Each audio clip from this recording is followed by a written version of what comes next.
Okay, we're doing this.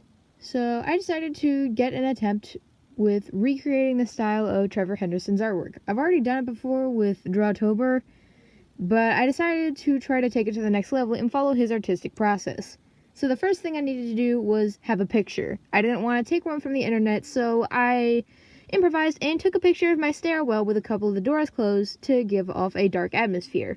Since most of his artwork, in my opinion, are at their finest when the subject that he's drawn in is usually shrouded in darkness.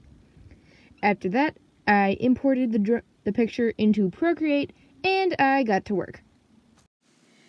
Okay, so I started with some basic warm-up sketches that I could use for the monster in the stairwell, as well as something to get myself ready for the task I was about to do. I thought of two monsters, which were a Q-tip thing and this big arm thing with holes in his face. I decided to use the initial Q-tip monster, which I am now calling it, to put in the staircase.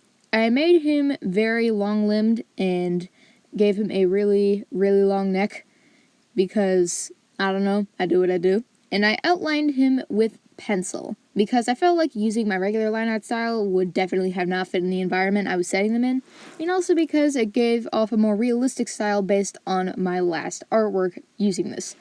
I made him a really gross brownish or gold color and shaded him with brown. I didn't want to use black because that would have drowned out the outline, and also because, I don't know, I don't like using black for shading unless if it's like a black and white drawing. I think I used a gouache brush for shading. I'm not exactly sure. It was a mix of dry ink, 27 different paintbrushes that I never really used for more than 5 minutes. And yeah, behind him I put some shadows to make him blend in with his environment just a bit more. After that point, I decided to play around with filters to see how I like it and make it look all fuzzy. And yeah, just experimentation. Overall, I think this was a success, and there's still a few things I definitely feel like I need to fix, but at this point I really don't know how. Maybe if I do this again in the future, I can try to fix my mistakes, but apart from that, I'm really happy with how this came out. Thank you so much for watching. I really hope you enjoyed.